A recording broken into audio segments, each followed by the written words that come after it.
ऐकायचं खाली बघलं तरी ऐकायचं ना. बसा ना खाली, त्याच्यावर तरी डुकून बघतो जास्त देऊ बस म्हणून जास्त डुकून बघतो. बसा खाली बसा पहिले तुम्ही, नाही तर मागचे लोक पाण्याच्या बाटलीचे कोप म्हणतात. हा संघर्ष मराठा समाजाच्या आरक्षणासाठी आज पुन्हा एकदा आपण सिद्ध केलं. सगळ्यात पुढं ताकदीनं माता मावल्या, इथं प्रचंड संख्येनं माता मावल्या घडल्या. मुख्यमंत्री कार्यालय जन्मायच्या व्यक्तीनं होते. माय मावल्यानं याशिवाय पर्यायच नाही आपल्याला. तुम्हाला जर तुमचे लेकरं मोठे करायचे, तुमची जात जर तुम्हाला मोठी करायचं, तर तुमच्या समोर पर्यायच नाही. तुम्ही कितीही काबाड कष्ट केले, तुम्ही किती रात्रंदिवस राबलात, त्याचा काही उपयोग होणार नाही. या आरक्षणाच्या आणि या लढ्याच्या भावना तुम्ही अगोदर समजून घ्या. आपण इथं वेळ जावा म्हणून आलेलो नाहीये. आपल्याला काहीतरी पाहिजे, आपल्याला काहीतरी प्राप्त करायचे, आपल्याला काहीतरी मिळवायचंय म्हणून आपण या ठिकाणी आज बसलो. तुमच्या कष्टाचं तुम्ही रात्रंदिवस चिखलात, उन्हात, वाऱ्यात, पावसात राबताय. याचा चीज करायचं असलं तर तुम्हाला मात्र एकत्र राहावं लागणार. कष्टाचा उपयोग करायचा असला, पोरानं बघितलेलं, पोरीनं बघितलेलं स्वप्न जर तुम्हाला पूर्ण करायचं असलं तर आरक्षणाशिवाय पर्याय नाही, हे लक्षात असू द्या. ज्या कोणाला मराठा आरक्षण किंवा आरक्षण हा विषय समजत नाही, त्या माय माऊलीनं आणि घरच्या लोकांनी एकदा फक्त आपल्या लेकराजवळ बसा आणि त्याला एवढंच विचारा, आरक्षण म्हणजे काय आणि आरक्षणाची किंमत काय. तुमच्या लक्षात येईल आपण हयातभर जे कष्ट केले त्याचा काहीच उपयोग नाही. कारण आरक्षण असल्याशिवाय आपल्या कष्टाचा उपयोग नाही.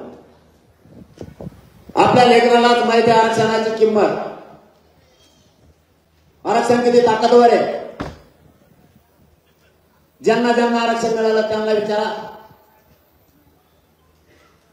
आणि तुमच्या जवळून जे जे समाज मोठे झाले त्यांना विचारा आरक्षणाची काय किंमत. गाफील किती दिवस राहणार आहेत. आपल्याला लागलेले वेद दुसऱ्याचे आपल्याला सोडून द्यावे लागणार आहे. आपल्याला आपले मुलं आणि जात मोठं करण्याचे वेद आता लागले पाहिजे. हा समाज या राज्यात बलाढ्य, प्रचंड ताकदवर मराठा समाज. याला जर तुम्हाला प्रगतीकडे न्यायचं असलं, तुम्हाला तुमच्या मुलाला आणि जातीला आरक्षण द्यावं लागणार आहे. आणि सगळ्यांची एकच इच्छा आहे, मराठ्यांना आरक्षण मिळू द्यायचं नाही. त्यांना माहिती ही जमात अशी आहे, ही संख्येनं बलाढ्य, राज्यात अर्धा मराठा समाज आणि या जातीला जर आरक्षण मिळालं तर जगाच्या आणि पाठीवरती मराठा समाज हा प्रगत असलेला दिसणार आहे. म्हणून आपल्याला आरक्षण मिळू द्यायचं नाही. खूप जणांनी देव पाण्यात पडून ठेवले, मराठ्यांना आरक्षण मिळू द्यायचं नाही म्हणून. पण आपणही पक्का निर्धार केलाय, कितीही राजकीय पक्षांचे लोक एकत्र आले तरी आरक्षण मात्र मुलाला मिळू द्यायचं. या निश्चयापासून मराठ्यांनी हटू नका.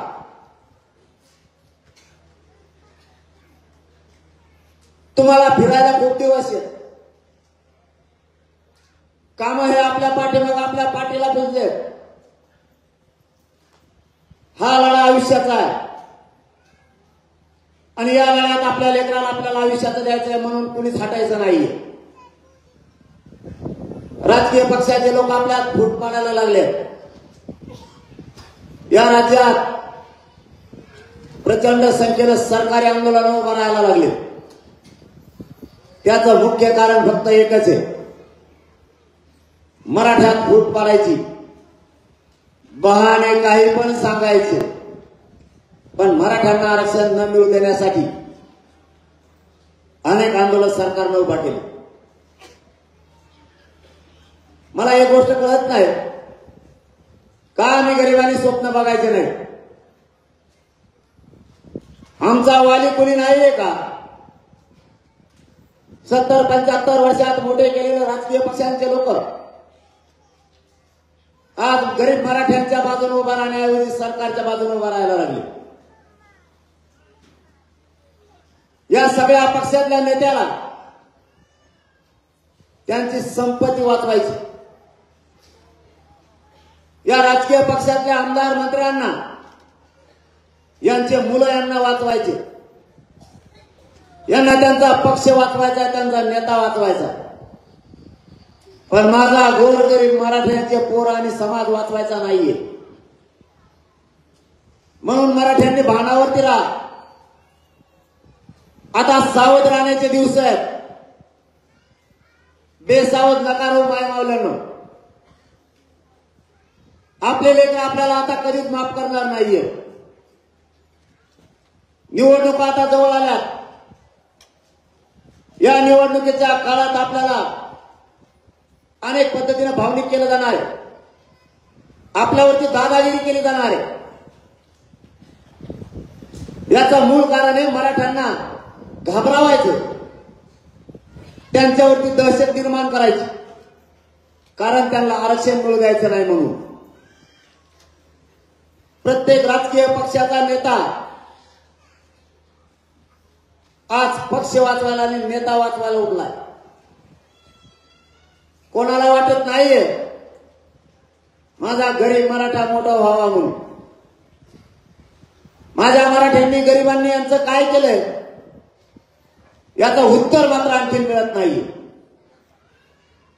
मराठा समाजाने इतकं यांना उंचीवरती नेऊन ठेवलं, इतकं मोठं केलं.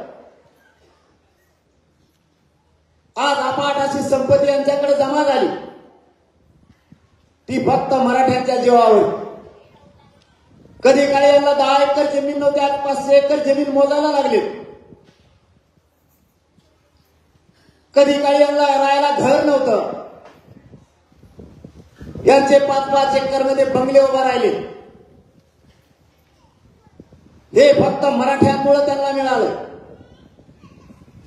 आज तीच हरामखोर अवलाद आपल्या मराठ्यांना गरिबांना आरक्षण मिळू देत नाहीये. मराठ्यांच्या उपकाराची फेड उलट्या दिशेनं करायला लागले. काय केलं माझ्या मराठ्यांनी? गरीब गरजवंतांसाठी या राज्यात कोणी नाहीये का? इतक्या मोठ्या संख्येनं गरीब मराठा समाज या राज्यात, यांची बाजू घ्यायची कोणाचीच तयारी नाहीये. जो तो उठतोय आणि पक्षाचा आणि नेत्याचा आपल्याला सांगतोय आमच्या आरक्षणाचं काय, यावर कोणीच बोलायला तयार नाहीये. का देत नाहीत? सगळ्या सोयऱ्यांचा अधिसूचना काढली, 8 महिने झाले तिची अंमलबजावणीच नाही. काय चूक आहे आमची? तुम्ही म्हणताय सरकारच्या विरोधात बोलू नका, तुम्ही नाही दिल्यावर आम्ही बोलणार नाही तर करणार काय? हैदराबाद गॅझेट सापडलंय, त्यांना 8,000 पुरावे सापडले. 4 महिने झाले सरकार पुरावे आणत नाहीये. याचं कारण तरी सांगा. मराठ्यांच्या लाखानं नोंदी सापडल्या, प्रमाणपत्र द्यायचे बंद केले, पोरांच्या व्हॅलिडिटी द्यायच्या बंद केल्या, रेकॉर्ड शोधायचे बंद केले. देवस्थानामध्ये सापडलेले पुरावे तेही सरकारला घेतले नाही. हैदराबादचं गॅजेट लागू केलं नाही. लागू न करण्याचं कारण तरी आम्हाला सांगा. आज 1 वर्ष झाला माझा समाज या आरक्षणासाठी झुंजतोय. हैदराबाद गॅजेट लागू करायला तुम्हाला अडचणी काय? का जाणून बुजून तुम्ही आमचा खेळ चालवलाय? ही अडवणूक कशामुळं? सातारा संस्थांचं गॅजेट सापडलंय, का लागू केलं जात नाहीये? बॉम्बे गव्हर्नमेंटचं गॅजेट ते का लागू केलं जात नाही? सरकारची भूमिकाच कळायला तयार नाही. नेमकं सरकारला झालंय काय? मराठा आणि कुणबी एकच आहे. 83 क्रमांकाला ओबीसीच्या यादीवरती मराठा आणि कुणबी एकच आहे. एक असल्याचा आधार सुशील कुमार शिंदे सरकारने घेतला आणि 2004 ला अध्यादेश काढला मराठा आणि कुणबी एक असल्याला. तो का स्थगित केला याचं उत्तर सरकार देऊ शकत नाहीये.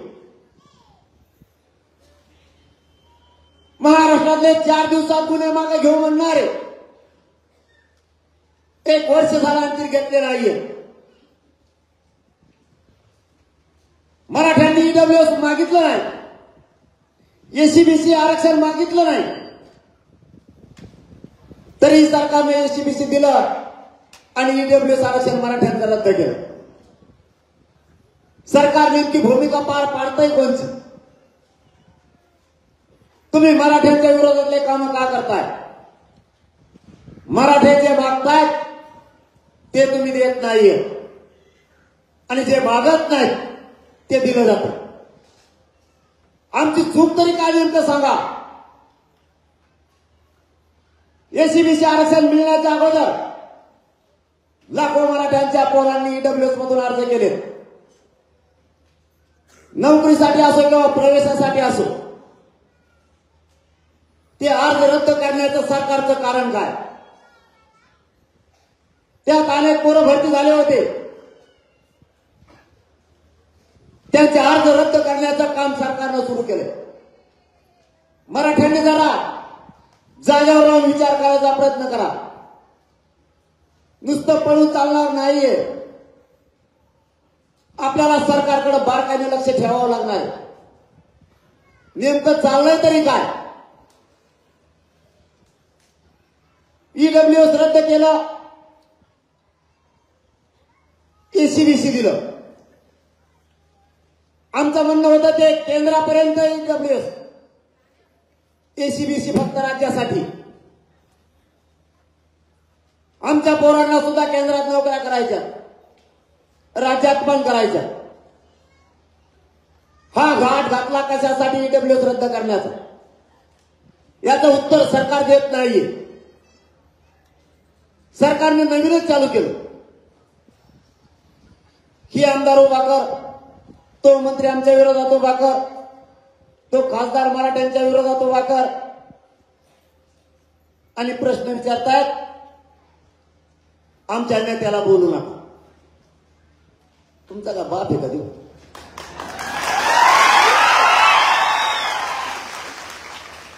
तुमचा बाप इथं बसलाय. ही बाप आहे सगळ्याचा, जनता सगळ्यांची बाप आहे.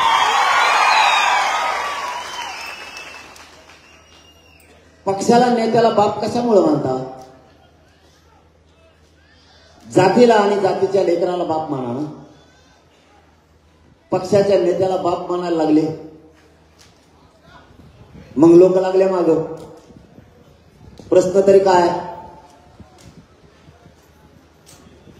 त्यांना म्हणा मला जाऊ दे, त्यांना लवकर जाऊ द्या, जाऊ द्या. सगळे म्हणतात वाटायचं म्हणून बाजूला भेटा ना. देवेंद्र भोसले जसं आडून धरला आरक्षण तसं करतात काय?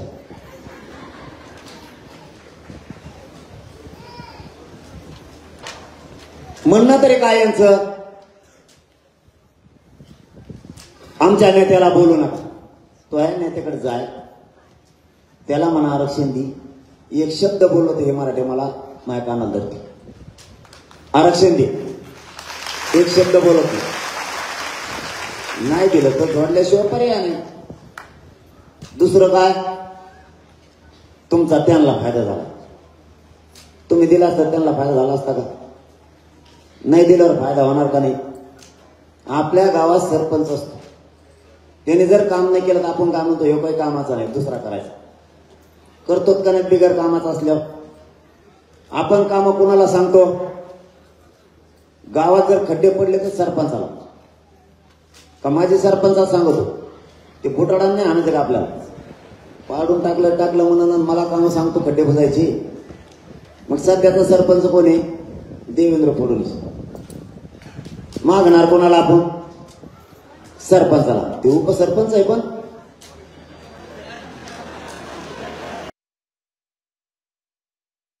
कारभार सगळा सर उपसरपंच चालित.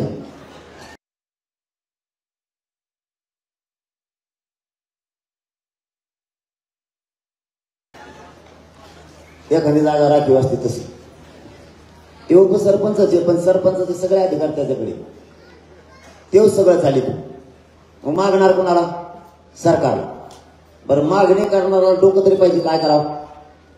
मला काय सांगितलं म्हणे, त्यांच्याकडून लिहून घ्या. देवेंद्र फडणवीस म्हणले टीव्हीला, त्यांच्याकडून लिहून घ्या तुम्हाला ते आरक्षण देणार आहेत का? एक जण दुसरा बी म्हणला, ते म्हणला त्यांना म्हणा त्यांच्याकडून लिहून घ्या. त्याच्या विचारावर चालायला लागले सगळे भाजपमध्ये काय आमदार काही, त्यांच्याकडून लिहून घ्या. आणि लिहून आणायचं मला सांगितलं त्याच्याकडून. पण त्यांनी मागणी बी केली, अधिवेशन बोलावं म्हणे सगळ्या आमदारांचं. आमचंही म्हणणं त्याची, एकदा होद्या दूध का पाणी बोलावं सगळं अधिवेशन. पण अधिवेशन कोणी बोलावं लागतं? आता विशेष अधिवेशन झालं एसीबीसी साठी, सरकारने बोलवलंय. मुख्यमंत्र्यांना अधिकार आहेत, उपसरपंचाला बी अधिकार आहेत. टोळे मुकादम बुळबुळ घालायचा देवेंद्र फडणवीसला बी अधिकार आहेत. बोलवा ना, कोण येणार नाही ते मराठ्यांना दिसून. नाटकं करू नका. सगळ्या आमदार मागणी करा, सगळ्या आमदार मागणी करायला करून ठेका घेतल्या नाही. किंवा सगळे आमदाराच्या दारात बसायचं. चला, मराठी काय ठेकी घेतले नाही, कोणत्या आमदारांना फेमदाराच्या दारात बसायचे. सरकारने अधिवेशन बोलवावं. तिथं ओबीसी आरक्षणाचा मराठ्यांचा विषय ठेवावा, त्यांचा जो असेल तो. सगळे आमदार तिथं बोलतायत का नाही बोलत हे मराठी दिवसभर बघतील. जो बोलणार नाही त्याला मराठी पाडून टाकतील. क्लिअर आणि कट. सोपा विषय. ढकलायचं नाही, आता नाटक नाही करायचं. 9 टांगे बांध. नाटक कंपनी आंदोलन करण्यापेक्षा तो ह्या नेत्याला सांगायचं अधिवेशन बोलव, आमदार येतील आणि जे येणार नाहीत त्यांना मराठ्याला दिसतील. नाही आलेले मराठी ऑटोमॅटिक हिशोब करणार. फक्त नाटक कंपनीने 9 टंके नाही करायचे. सगळ्या आमदारांनी बोला. आमदाराची काय गरज नाही. अधिवेशन बोलवायला सरकार बोलू शकतं. पळून नाही जायचं, पळकोटापाना नाही करायचा. अधिवेशन बोलवायचं. जो तो आमदार विषय मांडल, जो मांडणार नाही तो मराठा बघ. कोण मराठ्यांच्या आरक्षणाच्या विरोधात? सरकार मानलाय का विरोधी पक्षाचा? ऑटोमॅटिक पडते सगळे, काळजी करायची गरज नाही. पण नाटक कंपनीत नाटक चालायचं नाही. आतून पडद्या मागं काही येत रंगरंगोटी करणार नसतात का? नाटकात दिवशी, नाटकाच्या आदल्या दिवशी रंगीत पार्टी असते. बरेच आहेत पडद्याच्या मागं, ते तरी पुढे येते मागचे सुद्धा. यांनाच द्यायचं नाहीये, यांना अधिवेशन पण बोलवायचं नाहीये. मी आजच सांगतो तुम्हाला, हे फक्त नाटक आणि बहाणा आहे. अधिवेशनाची मागणी केली, कुणाकडे केली? करणाऱ्यांनी विधानसभा अध्यक्षाकडे, सरकार पक्षाच्या. बरोबर आहे का? ज्याने कोणी मागणी केली त्याने विधानसभा अध्यक्षाकडे केली, सरकारकडे केली. मग मला सांगतो त्यांच्याकडून लिहून आणा. मग तो अर्ज देताना माजी विधानसभा अध्यक्षाकडून दिला, त्यांच्या महाविकास आघाडीच्या, त्यांच्या माजी मुख्यमंत्र्यांना द्यायचा. सरकारकडे का गेला? त्याचं कारण आहे सरकारलाच हे कामं करावे लागते. म्हणजे तू सरकारला मागणी करतो ती योग्य आणि आम्ही करतो ती योग्य नाही. ही कोणचं राज्य चालवायला निघालं? कोणचा पक्ष चालवता कोणचा नेता चालवताय तुम्ही? काय माझ्या मराठ्यांसाठी तुम्ही हे लावलेत नाटकं? तुमच्या संपत्त्या तुम्हाला सांभाळून ठेवण्यासाठी, तुमचे मुलं वाचवण्यासाठी, तुमचा पक्ष आणि तुमच्या खुर्च्या वाचवण्यासाठी बळी माझ्या मराठ्यांचा देणार? हे कोणतं राज्य चालवायला निघाला? ही कोणत्या आमदारांची मंत्र्याची पद्धत? यांना सुट्टी नाही. यांनी किती दहशत माजवली, यांनी किती आंदोलन केले. मराठ्यात फूट पडावी म्हणून मराठ्यांना जाहीर सांगतो, अजिबात फूट पडू द्यायचं नाही. कोणत्या नेत्याला अजिबात घ्यायचं नाही.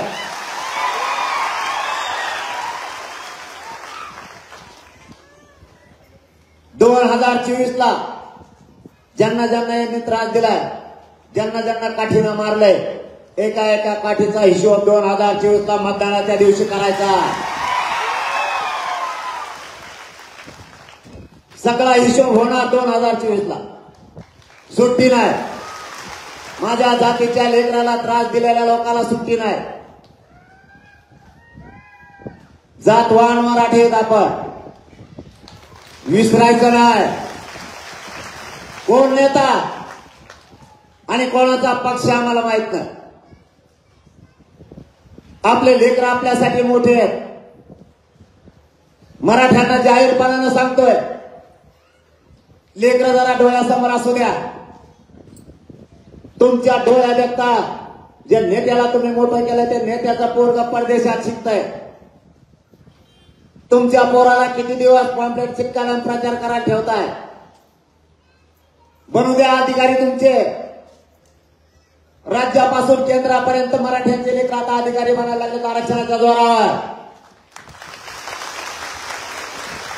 हे त्यांना पावत नाहीये. मराठा, गरीब मराठा सगळ्यात मोठ्या संख्येने आहे. 100% मराठ्यांपैकी 2-3% फक्त हे श्रीमंत मराठी असतील. आणि हे आपल्यावर दहशत करायला लागले. याची सरळ सरळ भावना आहे,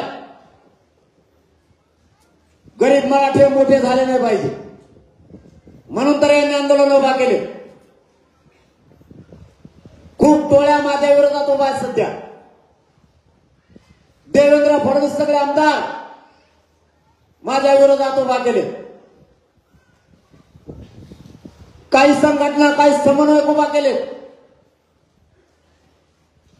ज्यांना काही किंमतच नाहीये असे अभ्यासक सुद्धा काही जण या बोलायला लागले. ही सगळी जाण देवेंद्र फडणवीसांची. का तुम्ही माझा मराठा संपवायला निघाला? भाग बसले माझा या आष्टी तालुक्यातल्या मराठ्यांच्या वतीने. तुम्हाला माझ्या मराठ्यांनी तुमच्या पक्षासह मोठं केलं की नाही? यात मराठ्यांनी 106 आमदार निवडून दिलेत, तरी माझा मराठा संपवायला तुम्ही निघाला. आम्ही तुम्हाला मागितलं तरी काय? आमच्या असणाऱ्या हक्काचं आरक्षण मागितलं, तुम्ही तेही देत नाहीये. आम्ही कोणतं चुकीचं पाऊल उचललंय? माझं कर्तव्य मी पार पाडतोय. ज्या समाजाला मायबाप मानलं त्यांचा मुलगा म्हणून रात्रंदिवस तळमळीने हा समाज मोठा व्हावा म्हणून मी काम करतोय. का खपत नाहीये तुम्हाला? गरिबाच्या पोरांनी लढे उभे करू नये का? गरिबांचा लढा उभा राहिलाय का? आम्ही स्वप्न बघून आमचे लेकरं मोठे होण्याचा. गरिबांनी रस्त्यावर आले नाही पाहिजे का? गरिबांचे पोरं आयएस दर्जाचे अधिकारी झाले तुम्हाला का बघू वाटत नाही?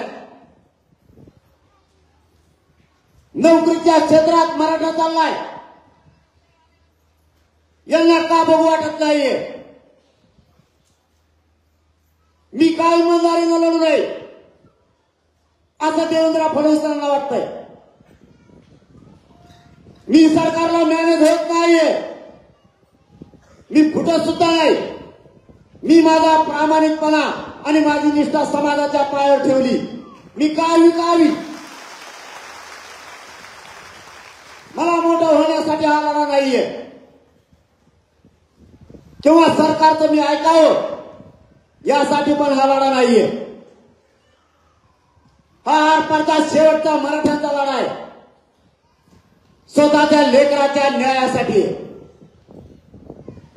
माझ्या स्वार्थासाठी ही लढाई नाहीये आणि आमदार खासदार मंत्री यांच्या स्वार्थासाठी अजिबात नाहीये. माझा गरीब मराठा मोठा व्हावा यासाठी हा संघर्ष सुरू आहे. मी इमानदारीने काम करतोय.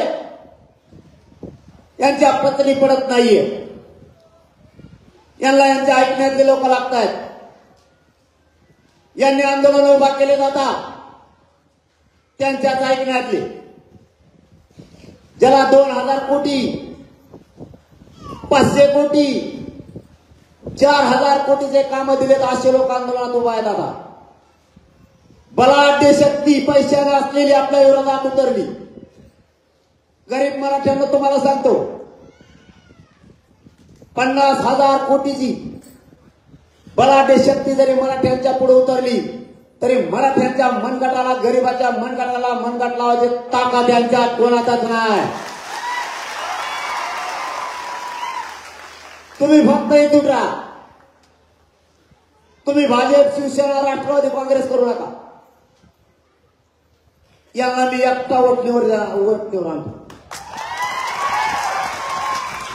नुसता वटणीवर आणत नाही. यांना दर दिवस गाला संकट व्हायची वेळ येईल इतकाच यांना बेजार करतो. पाणी पिन बोल. बरेच जण पाणी पिते बोलते. पाणी प्यायल्याशिवाय त्याची हिंमतच होत नाही बोलायची.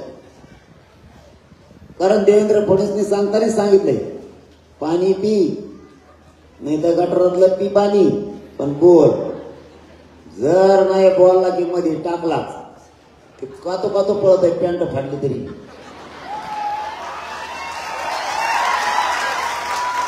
आणि देवेंद्र फडणवीस या महाराष्ट्राला सगळ्यात भित्रा प्राणी सस्यापेक्षा बी गेलेला.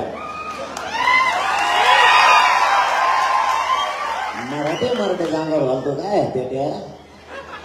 तुला दाखी तो कचका 2024 ला तो आरक्षण तर देऊ नको.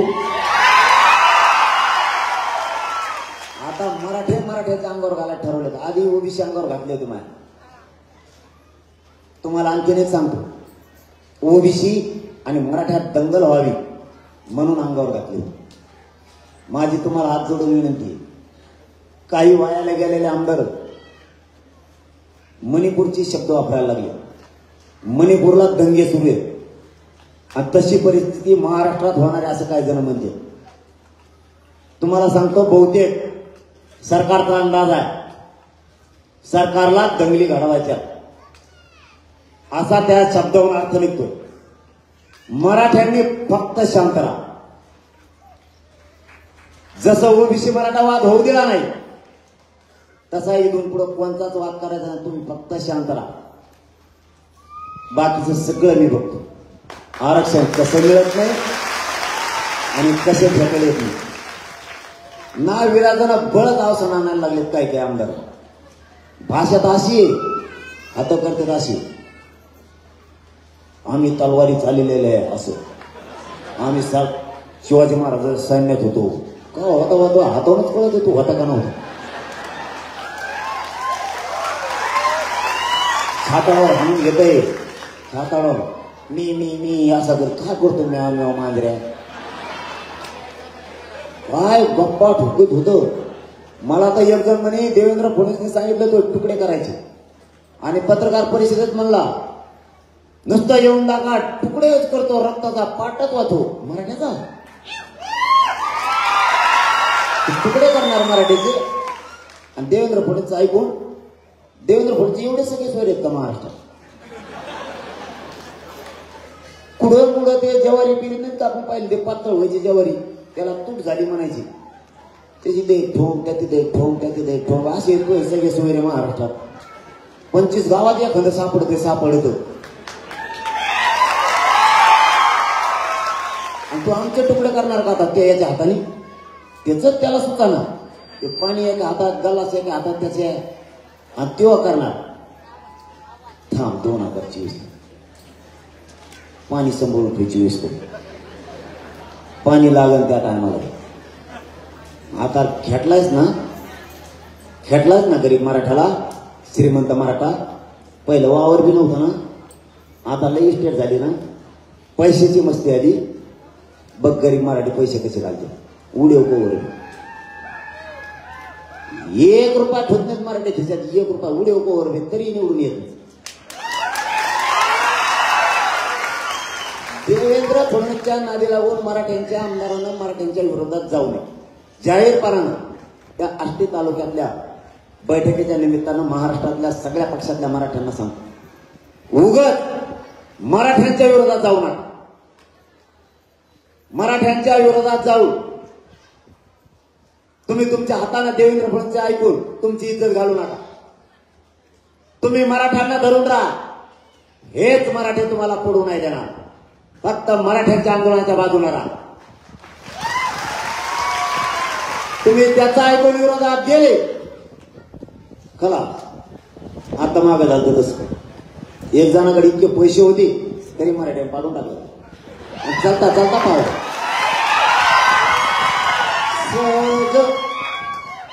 सहज कळत तुम्हाला.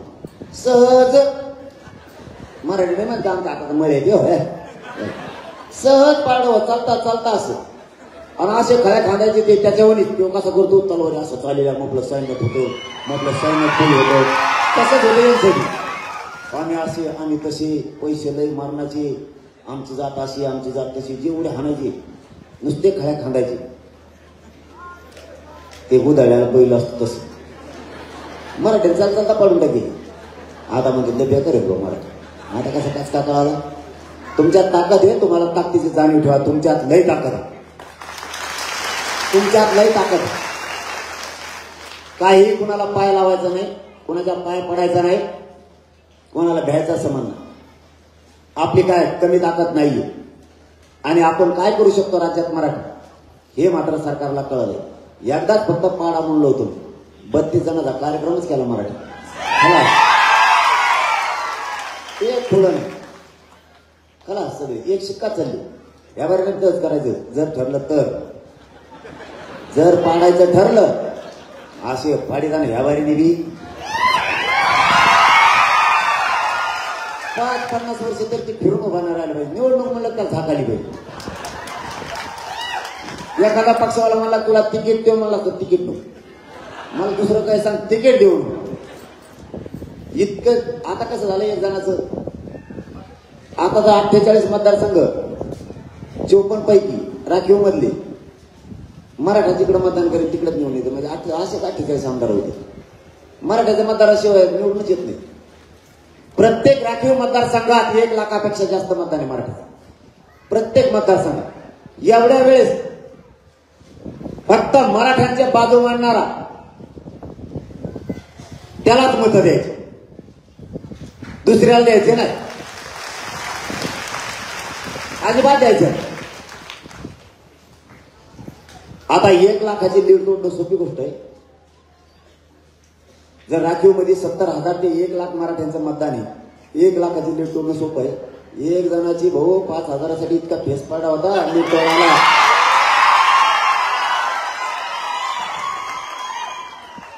सोपं आहे का भाऊ? ते मराठ्याला 2000 होते, डबल मजा म्हणले. टेबल मजा गेले गेले. आता जर मराठ्याच्या नादी लागले मग ते मराठ्याचा असो नाही ते कुणाचं असो गेलाच म्हणून समजा 24ला खलास. कळतात नाही. जे माझ्या समाजाच्या लेकराच्या बाजूने नाही तो आपला नाही. अजिबात नाही. मराठ्यांच्या लेकराचा हिताचा तो आपला नसता. अजिबात भावनिक व्हायचं नाही. तुम्ही भावनिक लय लवकर होतात. मा पाहुणा आहे, मा त्याचं पोरग आहे, मेवणीचं पोरग आहे, नाही ना तो आपला मामाच लागतो. सोडणं त्याला नाही दिली तो मामाला एखादा काय आता मामा मामी रे हे निवडून येतो नाते जोडीत कुणाला नात्याचं म्हणते ते एखादा लांब गावापासून लांब राहतात एक वस्तीवर तरी ते म्हणजे आपला पाव नाही देव मग आपल्या आत्याची पोरगी दिलेली त्याला हे तवाचं सांगत ती एकाच पाणी हे ताबडतोब नाते जोडीचे भावनिक होऊ नका तुम्ही भावनिक झाले की तुमचे लेकर संपले त्यांना आयुष्याचं मिळालंय तुमच्या ताकदीवर यांना आयुष्याच्या संपाद्या मिळाल्या यांच्या 10 पिढ्या संपणार नाही इतकं मिळालं तुमच्या लेकराचं काय तुमच्या लेकराला आयुष्याचं आरक्षण द्यायचं हे भावनिक करते आता त्यांनी सांगितलं बघा लाडक्या बहिणीला 1500 आणले ते चांगले काय अडचण नाही घ्या पुढं काम आले पण आपल्याला पैसे आपले आणि त्याचे काय देवेंद्र का वावर का नागपूरचं त्याचं पैसे आपले इथे बिस्किट पुडा घेतला जीएसटी कटत पुस्तक घेतलं कटती पेन घेतला तरी जीएसटी कटती पैसे आपले कारण कण घ्या त्याला काय होते चांगलं आहे पण मामानी लाडक्या बहिणी दिले पण भाच्याचं काय अरे बाबा भाच्याला आरक्षण पाहिजे ना आयुष्याचं त्याला नोकरीला लागायचं बहिणीत दिले आयुष्याला नाही पुरणार ते आमच्या भाच्याला आरक्षण पाहिजे ते दी भाचा सोडून दिला आणि दाजीचं फेस पाडला ना शेतावर काम करू करू बांधावर दाजीच्या मालाला भाव देतो का वा दाजीचं जर डोकं सरकलाय का दिवशी तर रूम घेऊन मुंबई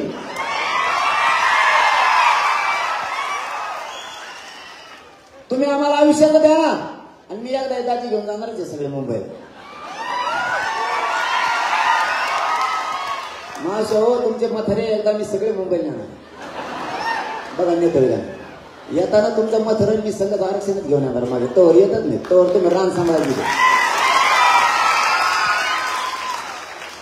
जाऊ द्या म्हाताऱ्यावरती ध्यान ठेवा आता निवडणूक जवळ आलेली म्हाताऱ्याला कुणी गोड बोललं तर कोणत्या नेत्याच्या गाडीत म्हातारं बसलंय तुमचं त्याला बसून देऊ नका गाडीत त्याला सांगा म्हाताऱ्याला आता समजुनी धुंग्याला गेल्या तुम्ही ड्राय भाऊ म्हणा एवढे 2-3 महिने आरक्षण ती म्हणा म्हणतो आणि त्याला जाऊ नका आणि रोज तुमच्या म्हाताऱ्याला इथे जा संध्याकाळी तुम्ही पुढे गेले रोज करायचा माशो एकीनं सोडायचं नाही करायचं रोज म्हाताऱ्याला त्याला तुकडी घालता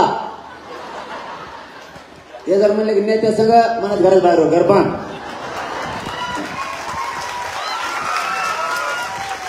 नेत्या सगळं हिंडलं की भाकर बंधन घर बंधन सगळं बंद मी आणि तुमचा भाऊ म्हणून तुमच्या मागं काळजी करू नका तुम्ही अजून काय करायचं भेटारे कोणाचा पक्ष कोणाचा नेता कोणाला सांगताय तुम्ही पोरांच्या मूर्ती पडायला लागलेत मराठ्यांच्या एका टक्क्यावर लेकरं उठले तर घरी रडात यायला लागले तुम्ही केलेल्या कष्टाचा काय उपयोग ऊस तोडले तुम्ही वावर ऐकलेत तुम्ही वेळ पडली तर व्याजाला पैसे काढलेत तुम्ही आणि त्या लेकराला नोकरीत नाही लागली तर करायचं काय मला या पाठीमागच्या दौऱ्यात मी होळच्या आणि आंबेजोगाईच्या मध्ये होतो दौरा पडला आणि ती सोशल मीडियावरती गेला एक हिंगोलीचा बांधव होता त्याची मुलगी शिकती सगळा पैसा पणाला लावला सगळी ताकद पणाला लावली गेल्या वर्षी तिचा नंबर हुकला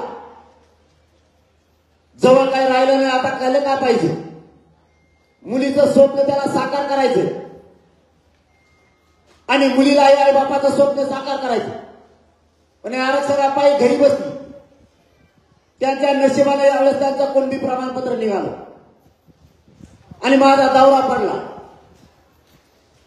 मोटरसायकल होती हिंगोलीहून तो माणूस बिगडे आला घोळच्या आणि आंबेजोगाईच्या आसपास मध्ये त्यांनी आम्हाला गाठलं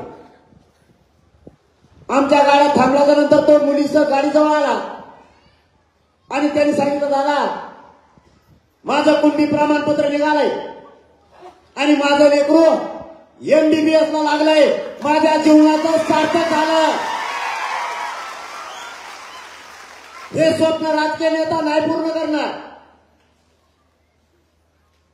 हे स्वप्न माझ्या मराठ्यांनी बघितले आपल्या लेकराचा आक्रोश जरा डोळ्यासमोर असू द्या कोणाचा पक्ष आणि कोणाचा आमदार आणि कोणाचा नेता आपलं लेकरू आपल्यासाठी आयुष्याचा आधार आहे. म्हातारपणाला आपल्या आयुष्याची काठी आधाराची आपले लेकर आहेत. तुम्ही दुःखात असल्यावर एकही नेता तुम्हाला आधार म्हणून येणार नाहीये. मराठ्यांनी मनात परिवर्तन करा, विचारात सुद्धा. कोणाच्या आशेवर जगून आपलं आयुष्य कधीच जाणार नाहीये. तुमचे लेकर तुमचा आधार आहे. सोन्यासारखे लेकर सुशिक्षित बेकार म्हणून हिंडायला लागले आणि आपण मोठं नेत्याला करायला लागलो. कधी काही दुःख आलं तर आपलं लेकरच आपल्याला हाताला धरून चालणार आहे. तुम्ही कोणत्या दवाखान्यात आहेत, कोणता नेता नाही उठायला येणार तुम्हाला. तुमच्या तोंडावरून हात फिरायला तुमचेच लेकरं पाहिजे. कोणाला मोठं करायला निघाला तुम्ही? कोणता पक्ष आणि कोणता नेता? कोणाला तुम्ही आपलं म्हणताय? माय बापानं नाही या जगात कोणी कोणाचं. आपले सोन्यासारखे लेकरं मोठं करायचं बघा.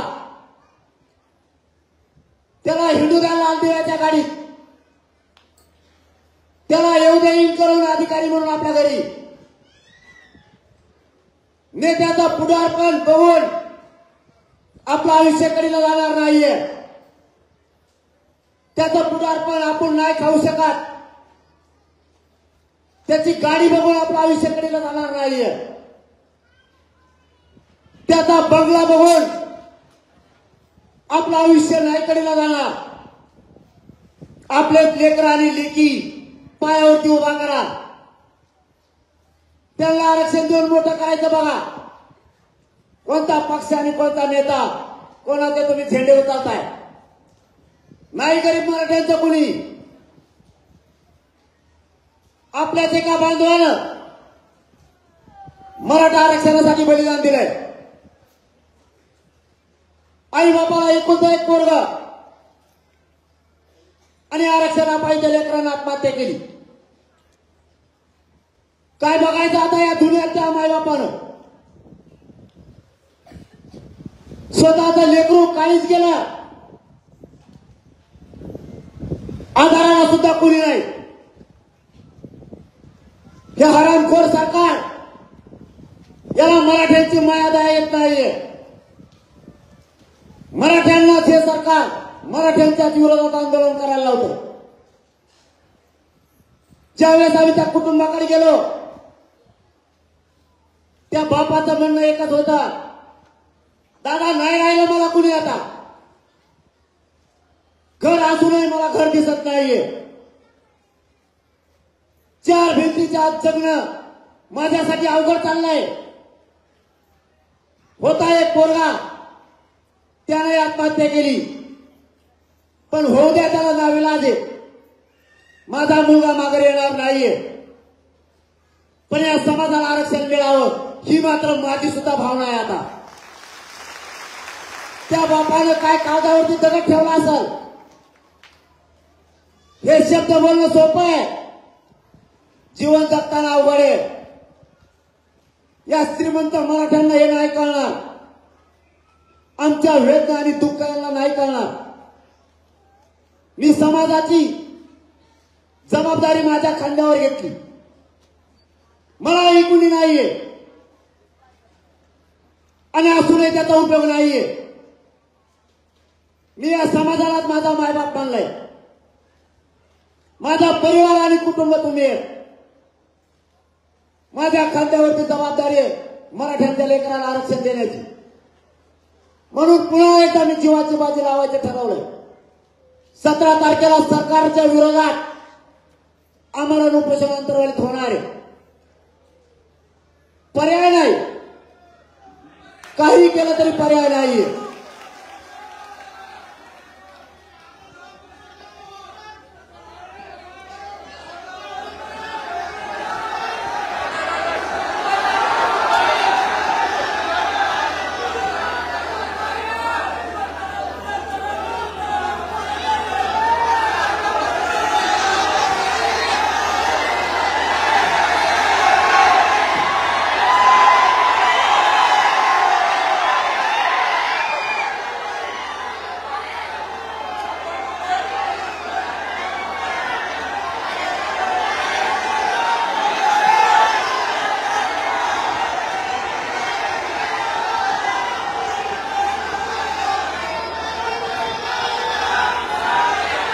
माझ्या मला तुमच्या माया आणि भावना कळती.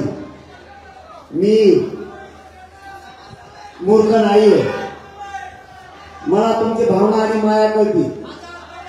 पण तुम्ही भावनिक होऊ नका. परिस्थिती गंभीर आहे. मला माझ्या समाजासाठी, मी माझ्या स्वार्थासाठी मायबापांना आणि मायबापांना करत नाहीये. माझा समाज माझ्यासाठी सगळ्यात मोठा आहे.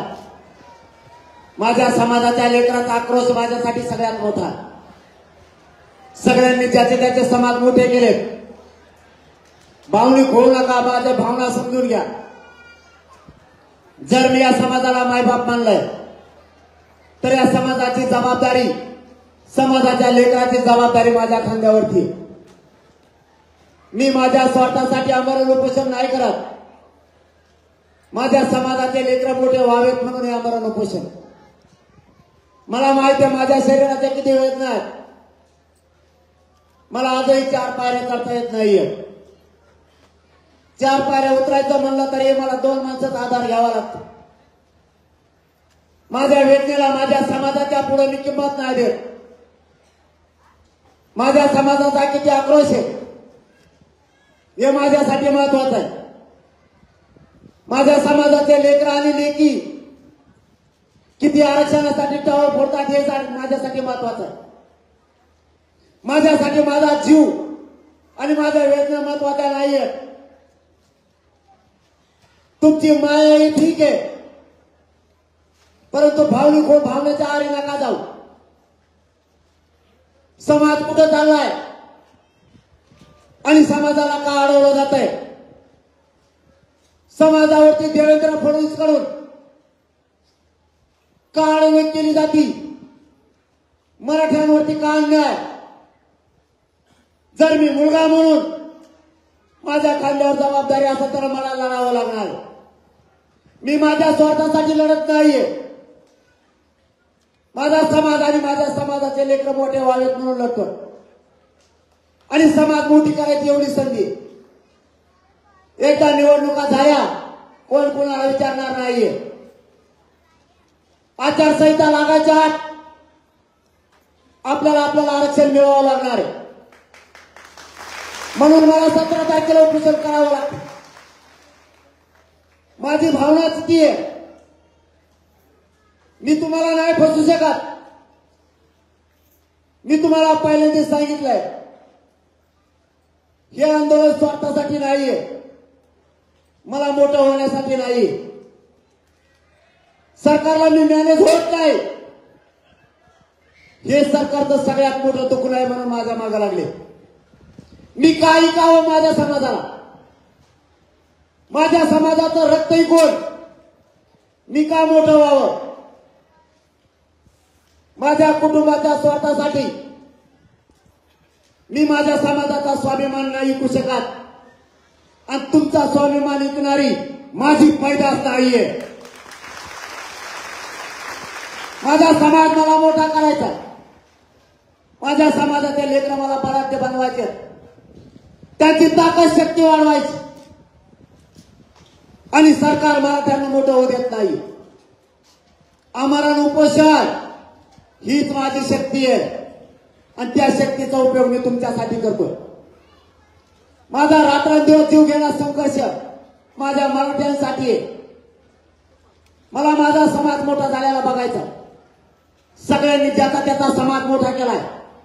माझ्या गरीब मराठ्यासाठी कोणी नाहीये. तुम्ही भावनिक होऊ नका. कारण मी मरेपर्यंत तुमच्याशी गद्दारी करणार नाहीये. मला काय नको सरकारचं. मला त्यांचा पैसा नको ना पद नको. मला माझ्या समाजाच्या लेकराला आयुष्यासाठीच आरक्षण पाहिजे. हे आरक्षण राज्य आणि केंद्रापुरतं नाहीये. राज्यात केंद्रात तुमचे लेकर अधिकारी होणार आहेत. पण त्या आरक्षणाच्या सवलतीतून तुमचे लेकर परदेशात सुद्धा शिकायला जाणार आहेत. म्हणून हे आरक्षण मिळवायचंय. मी नाही गद्दारी करू शकत. सरकारने मला मारायचं ठरवलंय. मला उघडं पाडायचं ठरवलंय, मला घेरलंय सगळीकडून, कारण मी त्यांचं ऐकत नाहीये. तुम्हाला आरक्षण मागतोय म्हणून देवेंद्र फडणवीसला हे माहित नाही. मला मारणं सोपं नाही. या आग्यामावळ तुला आडवं येणार आहे. या मराठ्यातून तुला जायचं आहे. मराठ्यांची एवढी सोपी शक्ती नाहीये आणि भ्यायचं तर कामच नाही.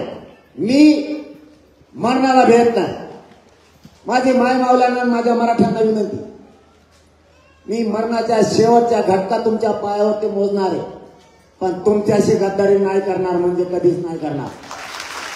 सरकारने माझा बळी घेतला, मला गोळ्याही घातल्या आणि बलिदानही गेलं, तरी मनोज जरांगेवर तुम्ही जो विश्वास ठेवला आहे, माझ्या मराठ्यांना जे वाटतंय, घराघरातल्या करोडो मराठ्यांना, आता फक्त आरक्षण तुम्ही देऊ शकता, मराठ्यांना न्याय तुम्ही देऊ शकता, त्या शब्दाला मी कुठंच तडा जाऊ देणार नाही. काय होईल ते होईल. जो सामना करायची वेळ येईल ते सामना मी करायला तयार, आणि यांच्यात दम नाही मला अडवायची. मी यांना पुरून उरतोय.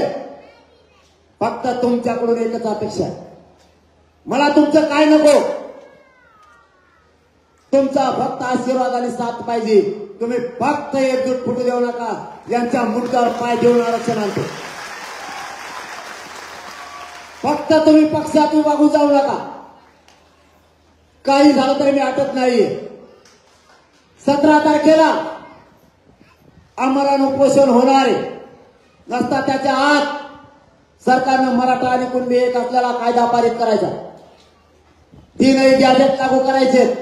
हैदराबादच्या गॅजेटचं सापडलेल्या नोंदी याचे सगळे प्रमाणपत्र द्यायचे. बलिदान केलेल्या कुटुंबाच्या ठरलेल्या नोकऱ्या द्यायच्या. व्हॅलिडिटी सगळ्या द्यायच्या.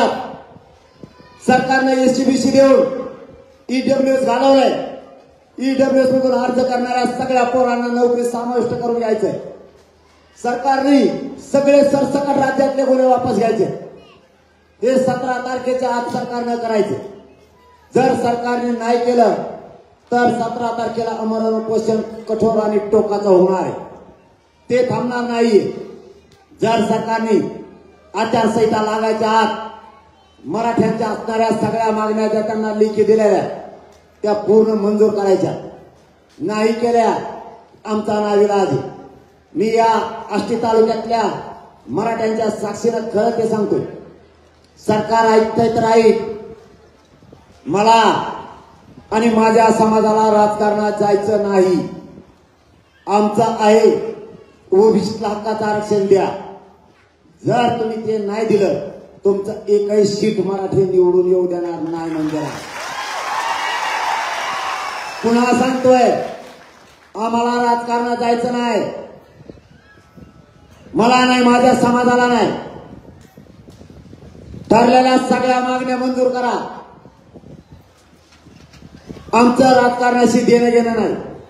तुम्ही नाही दिलं आम्ही सुद्धा खुर्ची तुम्हाला देणार नाही.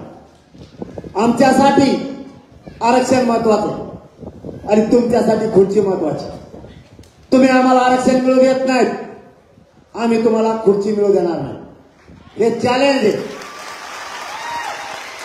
113 जागा सरकारच्या मराठी राज्यात येऊ देणार नाही, आरक्षण दिलं नाही तर. आता तुम्हाला काय होणार आहे, जाता जाता तेवढे 5 मिनिटात सांगतो. तुमच्यावरती प्रचंड दबाव आणला जाणार. भिवू नका. तुमच्यावर खोट्या केसेस होतील, भिवू नका. तुम्हाला त्रास दिला जाणार आहे. तुम्हाला काठी आणतील, तुम्हाला धमक्या देतील. जो जो आमदार आणि त्याचे कार्यकर्ते तुम्हाला काठी आणतील त्याचा 2024ला मतदानाच्या रूपात हिशोब होणार. म्हणजे होणार सगळे घरी. याच्या पुढचा तुमच्यावर जर दबाव आला, तुम्हाला हाणायला लागले, तुम्हाला मारायला लागले, आमच्या सोबत थांब म्हणले, थांबा नाविलाज. पण मतदानाला जाताना ते पार्ले बिस्किटचं पुढा लावलेला स्वाडा मतदानात तिथे खोक इकडून ते तिकडून तिथे गेलं का मिळाला होतो. असे कचाकच बटन दाबीत आत गेल्यावर त्याच्या विरोधात जसं एक जणाला मागं जातं, एक जणाला मराठ्याने असं केलं, सगळे मराठ्यांचे नेते त्याच्याच व्यासपीठावर पुरे जिल्हा परिषद पंचायत समिती पासून खासदार आमदार मंत्री सगळे तिकडे, आपले पोट्टे पोट्टेच इकडे होते. गरीब गरीब आपलं काय कोण नाही वाली, आपण आपलेच एकमेकाच्या वाली, करायचं नाही आपण एकमेकाच्या वाली, काय करायचं नाही कोणाच. आपली ताकद त्यांनी निवड केली. मतदानाच्या दिवशी सगळे व्यासपीठावर मराठीचे आणि पडलं ते पड 8-10 दिवसांनी पुन्हा बसलं आणि ते म्हणायला लागलं, ऐ तो कमनं मतदान केलं मला, तेव्हा म्हणला मी केलं राहत त्यांना संख्या, तेव्हा लगेच म्हणला हो तसं नाही हो मी केलं तर त्यांनी केलं नसतं. नुसती ढाकला ढकली सुरू झाली. ती म्हणला मी पडलोच आता नको ढकलू. याला म्हणतात मराठ्याचा गनिमी काळ. नव्या आमदारांनी मंत्र्यांनी त्रास दिला ना, मतदानाला गेलं की खपा कपट न दाबत, तिथे गेल्यावर काय मिळ लागत नाही तुम्हाला कोणाला करताय. इतका दंका उठवना की कमीत कमी तिकीट नाव काढेल ते म्हणला पाहिजे गोळी आणि प्रत्येक पाडाला गोळ्या सुरू झाल्या पाहिजे. इतकं ताकदीनं राहायचं आणि मराठ्यांनी दुसरं एक काम करायचं. कोणाच्या सभेला राजकीय पक्षाच्या प्रचाराला मराठ्यांनी जायचं नाही, अजिबात जायचं ना. बस आपला कोणी नाही. जो आपल्या मुलाचा आपल्या समाजाचा तोच आपला. आता लढायचं का पाडायचं ते ठरायचं, ते ठरल्यावर बघू. जर मराठी म्हणले उभा करायचं तर बघू, पाडायचं म्हणले तर बघू. दोन्ही पैकी आहे, दोन्ही सोपंच आहे आपल्याला. एकदा पाडो म्हणलं मी नुसता पाडा म्हणलो, तिकडून मुसलमान म्हणले पाडू आणि नुसती पाडो सुरू झाली. जर आता काय ठरतंय मला माहित नाही. जर उभा करायचं ठरलं तर माझा मराठा हरवून देऊ नका. तुम्हाला जाहीर सांगतो माझा मराठा हरवू देऊ नका. जर उभा करायचं ठरलं तर माझा मराठा हरता कामा नये. वेळेप्रसंगी वेळ आली एका रात्रीत गुपचूप एक व्हा, पण पुढचा आला नाही पाहिजे, जात हरली नाही पाहिजे. आणि पाडायचं जर ठरलं, पाडायचं तर लय सोपं आहे. मग काकांना ते विचारायचंच काम नाही. आणि याबारे मी नाव घेणार आहे. जो आमदार मंत्री मराठा विरोध नाव घेऊन पाहायचं, पर्यायच नाही. हे देत नाहीत ना. आणि आजचे तुमचे गरजे बघून इकडे बघितले तर तितकेच लोक, इकडे बघावं तितकेच. तुम्ही सभा घेतली काही घोंगडी बैठक असते का? मला लोक तिकडे गेल्यावर म्हणते ते घोंगडी बैठक होती का घोंगडा होती म्हणून मला नाही. आता मराठ्याला कार्यालय पुरत नाही, मैदान पुरत नाही, त्याला मी का करू? मग यांचं दुखतं पोट. कारण तुम्ही गरीब मी गरीब आणि गरीब एकत्र आले यांना कपाना. मग त्यांना वाटतं याला संपवा. मला तू ये, तू फक्त ये. मी म्हणतो येतं नाही, तिकडूनच बोलला म्हणूनच गोळ्या आणते. आणि लय जण असे संपले ते ब्या. मराठ्यांच्या एक जणाला कोरडीच्या दांड्याने हाणलं होतं. एका नेते खलास, एका दांड्यात कायमचा पावडा होता. आता मग तुम्हाला पोर जाईल का मला काय माहित काढायची. एका दांड्याची किंमत मराठ्यांनी अशी केली, एक शिक्का चालले 25 वर्ष पडत नव्हतं, रपकून पडलं. नाही तर त्याला तेव्हा म्हणायचं मला शक्कार हाणायचा वेगळा. मराठी म्हणजे तो शक्कारच हाणतो त्या बारीक थांबतेस. राईट शक्कर हाणला, सापडा नाही काहीच व्हायला. आता तर भाजपचे सगळे पडलेले सगळे जमा केले पडेल माल आणि ते निरीक्षक केला. त्यांना सुचना तिकडे नेले त्या. म्हणजे मराठ्याने कामातून बाद केलेले तिकडे कामाला लावले. सध्या भाजपचे मराठे माझ्याकडे येते. ते म्हणजे आमचे लय योग आले तुमच्या म्हणून. कसं काय ते म्हणजे पहिले देतो पैसे आम्हाला विचारत नव्हता, फोन करतो म्हणतो येतो चहा प्यायला. माझ्या आमदाराला लय किंमत आली मराठीची. आणि जे काही येत ते तर मला रच्चीच भेटायली.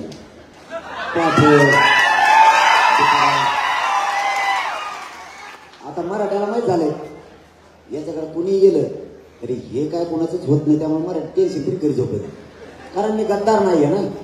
मी मराठ्याला पोचू शकत ना. आता ते अंतर्गत आलो मी काय करू? कुणी येते तिथं तुम्हाला माहित नाही काही नाव. मीडिया गेल्यावर काही येते ते इतके चाबरेत तिथे लिंबाच्या फोटाच्या आडून उभा करतील गाडी. मीडिया गेले घालूच येते. मी म्हणलं तुम्ही कसं काय आले? ते म्हणलं आमचं देणं असते मीडिया गेली कशी. रातची तर 3-4 पाठ आवाज कर येते. मी जर झोपला असलं गोधडी सगळं उडी देत मला. बोलणं म्हणजे रुची बोलणं बाबा लय अवघड झालं आता म्हणलं मी काय करू अवघड झालं. याच्यासाठी मराठ्यांच्या नादीने लागायचं आणि तुमची जी ताकद आणि दरारात जी रमाना झालाय ना राज्यावर तो मी कमी नाही होणार. तुमची मान खाली होईल असं एक बी पाऊल मी उचलणार नाही. एक फक्त तुम्ही एक जुटीनं राहा. आणि आपण इतके म्हणलं कोणाला भेचं काम नाही, कोणाला पाय लावायचा नाही, कोणाच्या पाय पडायचं नाही. अरे तुम्ही एकटेच त्या आष्टी मतदारसंघात 1,67,780 तुम्ही एकटे. तुमच्या गरीबाचं होणार नाही खंड काय फरक पडा का तुम्हाला? तो एसट्या पसारला विधान मला एसटीच्या ड्रायव्हरला वाटतं मग लेकरू मोठं व्हावा, शेतकरी मराठीला वाटतं मग पोरगं मोठं व्हावा, गरीबाला वाटतंय माझं व्हावा, कष्टकऱ्यांना हमाली करणारा वाटतंय, ऊस तोडणाऱ्याला वाटतं माझं मोठं व्हावं. कोणचा आईबाप असा या राज्यात आहे की त्याला वाटतं त्याचं लेकरू मोठं होऊ नये? कोणीच नाही. मग ही लढाई स्वतःच्या लेकराची जातीची. माझी शेवटी तुम्हाला हात जोडून विनंती, मी लढणार आहे. मी शेवटचा संघर्ष जीव घेणार संघर्ष मी करणार. पण तुमच्या लेकराला आरक्षण दिल्याशिवाय मी हटत नाहीये. वेळ आली ना एकाही मराठ्यांनी मला हटायचं नाही. ताकदीने एक जुटीनं सगळ्यांनी राहायचं. शेवटचं सांगतो, लढाई जिंकायची, लढाई हरू द्यायची नाही. क्षत्रिय मराठा एकदा मैदानात उतरला तर मग हटत नाही. मराठ्यांना आरक्षण मिळूनच थांबायचं. आपण एकटेच राज्यात 50-55% कोणात हिंमत नाही. मराठ्यांच्या अंगावर यायची. फक्त तुम्ही एकजूट राहा एवढीच विनंती करतो आणि थांबतो. धन्यवाद. जय शिवराय. एबीपी माझा, उघडा डोळे बघा नीट.